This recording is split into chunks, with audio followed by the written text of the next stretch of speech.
Family दिखाई जाती है जिनको आलीशान मेंशन में लाया गया था। यहाँ पर आकर पूरी फैमिली बहुत खुश थी। रिक की फैमिली में उसकी बीवी एबी और उसका बेटा था। तभी इनको पता चलता है कि यहाँ पर 13 ऐसी और फैमिलीज हैं जिन्हें यहाँ पर लाया गया था। उन पर रिसर्च होगी, एक्सपेरिमेंट तजुर्बे किए जाएंगे, जिसके लिए यहाँ पर साइंटिस्ट की पूरी टीम मौजूद थी। अगली सुबह हमें इस प्रोजेक्ट के प्रोफेसर हेड दिखाए जाते हैं जो बताते हैं कि आने वाले 10 सालों में जमीन पर सब कुछ खत्म हो जाएगा, कुछ भी नहीं बचेगा और तब इंसान जमीन पर नहीं रह सकेंगे। उस वक्त हमारे पास सिर्फ एक रास्ता है और वो है टाइटन, क्योंकि जमीन पर रहने के बाद दूसरा ऐसा जरिया है जो कि एक बहुत बड़ा चांद है। मगर इस वक्त इंसानों के लिए वहाँ पर रहना मुमकिन नहीं। वहाँ पर मीथेन गैस की बारिश होती है और हवा में नाइट्रोजन गैस मौजूद है। वहाँ पर सर्दी भी बहुत ज्यादा है और अगर हम चाहते हैं कि इंसान वहाँ पर रहे तो हमें वहाँ पर इंसानों के जिस्म में कुछ बदलाव करने होंगे। इसीलिए यहाँ पर हमारे पास फैमिलीज हैं जिनको हमने 5000 लोगों में से चुना है। यहीं पर रिक भी था जो हमने कहानी के शुरू में देखा था, जिसकी फैमिली को मेंशन में लाया गया था। रिक कहता है कि हम सब यहाँ पर खुद अपनी मर्जी से शामिल हुए हैं। फिर इसके बाद डॉक्टर इसको अपने साथ ले जाते हैं और उसको इंजेक्शन लगाते हैं। उसे बताया जाता है कि एक हफ्ते में उसे ऐसे बहुत सारे इंजेक्शन दिए जाएंगे जिससे उसके जिस्म में बदलाव होंगे और फिर उसका जिस्म ऑक्सीजन से ज्यादा नाइट्रोजन भी हासिल कर पाएगा।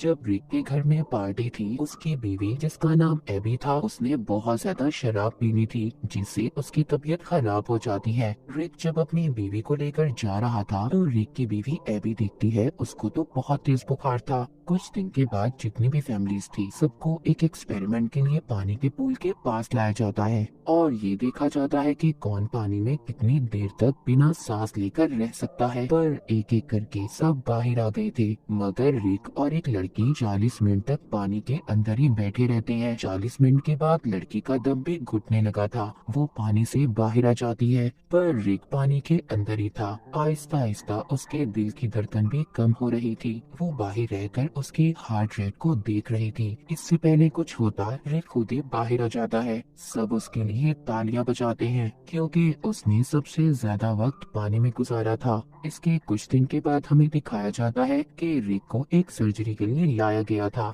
जिस दिन उसकी सर्जरी की जाती है उसी दिन रात को वो अपने बेड पर नहीं था। उसकी बीवी एबी जब ये देखती है तो वो किचन में बैठा अपने जिस्म पर बर्फ लगा रहा था। उसको बहुत गर्मी लग रही थी। इसके बाद एबी उसको और ज्यादा बर्फ ला कर देती है। एबी को बताता है कि मुझे बिल्कुल भी ठंड का एहसास नहीं हो रहा। इसका मतलब ये था कि जिन लोगों को टाइटन पर भेजने के लिए तैयार किया जा रहा था रिक पर भी बिल्कुल वैसा ही असर हो रहा था कि टाइटन पर बहुत ज्यादा ठंड थी और वहाँ पर ऐसे जिस्म की जरूरत थी जिसको ठंड का बिल्कुल भी एहसास ना हो। मगर अभी भी इनको सबसे बड़ा सामना मीथेन गैस और नाइट्रोजन का था। इन सबको मीथेन गैस के साथ पानी में तैरने का कहा जाता है। साथ ही इनको खास किस्म के मास्क पहनाए जाते हैं जिससे नाइट्रोजन बढ़ता है। ये उस मास्क को पहनकर बहुत भागते हैं। दरअसल इनको टाइटन के लिए तैयार किया जा रहा था। इसी तरह बहुत सारे दिन गुजर जाते हैं।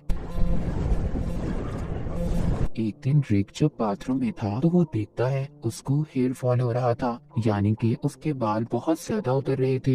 यहाँ पर एक और लड़का था, उसके साथ भी ये सब हो रहा था। अब ये सब समझ गए थे जो भी इनके साथ हो रहा है वो सब उन दवाइयों और तजुर्बों का नतीजा है जो इनको टाइटन पर भेजने के लिए किया जा रहा था। तभी यहाँ पर एक लड़के की मौत हो जाती है। उस लड़की को ऐसा मरते देख सब बहुत ज्यादा परेशान हो गए थे। सभी डर जाते हैं क्योंकि बिल्कुल वैसी ही दवाइयाँ इन्हें भी दी जा रही थी, यानी कि इन सब की जान को भी खतरा था। रात को सब जब रिक के घर पर जमा थे इन सब के बारे में बात कर रहे थे तभी उधर इसका एक दोस्त बहुत ज्यादा गुस्सा करता है, अपनी बीवी पर भी हमला कर देता है। दरअसल जब से उस पर एक्सपेरिमेंट किए जा रहे थे तभी से उसके साथ ऐसा हो रहा था। ये देखकर सबके सब परेशान हो जाते हैं। अगले सुबह डॉक्टर रिक के घर आती है, उनको बताती है जो लड़की मरी थी वो दरअसल बीमार थी। उसको दरअसल पहले ही एक बीमारी थी, इसी वजह से उसकी मौत हुई है, न कि किसी एक्सपेरिमेंट की वजह से। लेकिन रिक जानता था कि कुछ ना कुछ तो गड़बड़ है। उसी रात उसको उल्टी होती है जिसमें खून आ रहा था। उसकी बीवी उसका ब्लड सैंपल लेती है क्योंकि एबी भी एक डॉक्टर थी। अगले दिन रिक को दिखाया जाता है, वो पानी के अंदर था, उसकी जिल्द भी उतरना शुरू हो गई थी। इस बात से वो बहुत ज्यादा डर जाता है। उधर दूसरी तरफ एबी उसका खून का सैंपल लेकर लैब में जाती है। जब वो उसको टेस्ट करती है तो उसको पता चलता है कि रिक के जिस्म में बहुत से ऐसे केमिकल शामिल किए गए हैं जिसके बारे में पहले नहीं बताया गया था। एबी इन सब के बारे में प्रोजेक्ट प्रोफेसर हेड से बात करती है, मगर वो उसको कुछ भी नहीं बताते। अब रिक की आंखों का ऑपरेशन किया जाता है ताकि वो अंधेरे में भी देख सके। रिक जब वापिस घर आता है तो उसकी आंखों से खून आने लगा था। उसको दोबारा से हॉस्पिटल ले जाया जाता है। एबी वहाँ पर दोबारा से प्रोफेसर से बात करने की कोशिश करती है, लेकिन वो उसकी किसी बात का जवाब नहीं देते और चले जाते हैं। एबी जब घर आई थी तो देखती है वो आदमी जिसको पहले भी गुस्सा आया था, अब वो और भी ज्यादा गुस्से में था। उसने अपनी बीवी को भी मार दिया था, इसीलिए मिलिट्री के लोग उसे लेने आए थे। अब एबी को ये महसूस हो रहा था कि उससे बहुत सारी बातें छुपाई गई हैं। वो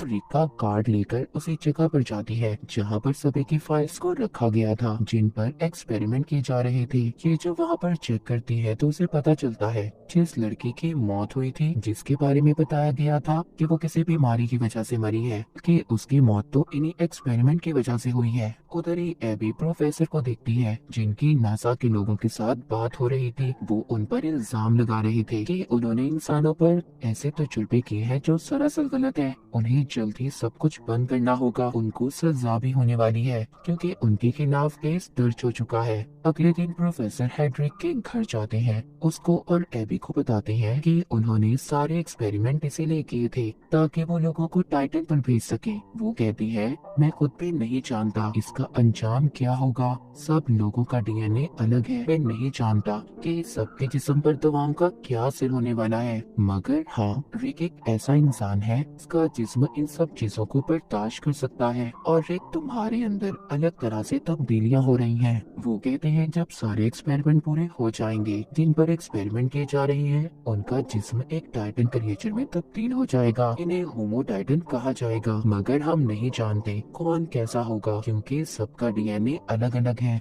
ये सारी बातें सुनकर रिक और एबी बहुत ज्यादा परेशान हो गए थे, पर अब रिक बहुत आगे आ चुका था। उसकी आंखों की एक और सर्जरी की जाती है जिससे वो अब अंधेरे में भी देख सकता था। अब वो पानी में भी बैठकर चीजों को महसूस कर सकता था। इसके बाद जितने भी लोगों पर एक्सपेरिमेंट किए गए थे वो सब मर जाते हैं, सिर्फ रिक और उसके दोस्त बचते हैं। लैब में रिक की बीवी एबी जब उसको देखने आती है तो वो देखकर हैरान हो जाती है क्योंकि रिक अब बिल्कुल बदल चुका था। उसके सर पर एक भी बाल नहीं था और ना ही उसके कान थे। रिक जब एबी और अपने बेटे को देखता है तो उन्हें पहचान लेता है, मगर अब वो उनसे बात नहीं कर सकता था क्योंकि जब उसके जिस्म में तब्दीलियां हुई थी अब वो सिर्फ लो फ्रीक्वेंसी यानी कि बहुत आहिस्ता आवाज में बोल सकता था, जो आवाज आम इंसान नहीं सुन सकता। इसके बाद रिक को घर भेज दिया जाता है। रात को रिक के घर उसकी दोस्त आती है जिसके हाथ पर खून लगा हुआ था। वो भी गुस्से में आकर अपने हस्बैंड को मार देती है। जब मिलिट्री को ये बात पता चलती है तो वो रिक और उसके दोस्त को लेने आ जाते हैं क्योंकि अब ये सब के लिए खतरा थे। रिक के दोस्त को मिलिट्री वालों ने मार दिया था, मगर रिक अपनी ताकत से सबको मार देता है और अपनी जान बचाकर भाग जाता है। रिक के पीछे एबी भी जाती है। रिक अभी भी एबी से बहुत प्यार करता था। जब वो एबी का हाथ पकड़ता है तो उसके दिमाग को पढ़ने लगता है, जो उसकी नई ताकत थी। जी हाँ, रिक अब किसी के दिमाग को भी पढ़ सकता था। तभी मिलिट्री का हेलीकॉप्टर आता है। उसने एबी के कहने पर खुद को उनके हवाले कर दिया था। दोबारा से रिक को लैब में लाया गया था। वहाँ पर प्रोफेसर एबी से कहते हैं कि तुम्हें रिक को एक इंजेक्शन लगाना होगा, जिसके लगाते ही रिक अपनी पुरानी जिंदगी के बारे में भूल जाएगा और यही रिक के लिए अच्छा है क्योंकि अब हम उसको टाइटन पर भेजने वाले हैं। जब एबी रिक के पास जाती है तो उसको इंजेक्शन लगा देती है। हालांकि रिक उसको मना कर रहा था क्योंकि वो अपनी पुरानी यादों को नहीं भुलाना चाहता था। एबी ऐसा करते ही वहाँ से अपनी दोस्त को लेकर अपने बेटे के साथ चली जाती है। इनके जाने के बाद रिक वहाँ पर सभी सोल्जर्स पर हमला कर देता है और उन्हें मारकर वापस से अपने घर आ गया था। दरअसल एबी ने उसके जिस्म में इंजेक्शन को नहीं लगाया था ताकि उसको टाइटन पर ना भेजा जाए। वो वापस अपने घर आता है तो अपनी बीवी और बेटे से मिलकर बहुत खुश होता है। पर तभी उधर मिलिट्री के लोग आ गए थे, उनके साथ प्रोफेसर भी थे। वो कहते हैं कि रिक को हमारे साथ जाना होगा, हम इसको टाइटन पर भेजने वाले हैं क्योंकि अब ये कभी भी इंसान नहीं बन सकता और ना ही जमीन पर रह सकता है। अगर इसे जिंदा रहना है तो इसे टाइटन पर जाना होगा। एबी को भी ये बात समझ आ गई थी। वो रिक से कहती है कि शायद तुम्हारे जाने का वक्त आ चुका है, तुम्हें वापस जाना होगा। रिक को टाइटन पर भेज दिया गया था। इस हादसे के कुछ वक्त के बाद दिखाया जाता है उनकी लैब को रिक की बीवी एबी और उसके दोस्त संभालने लगी थी। वो नए नए एक्सपेरिमेंट पर रिसर्च कर रही थी ताकि इंसानों को टाइटन पर भेजा जा सके। एक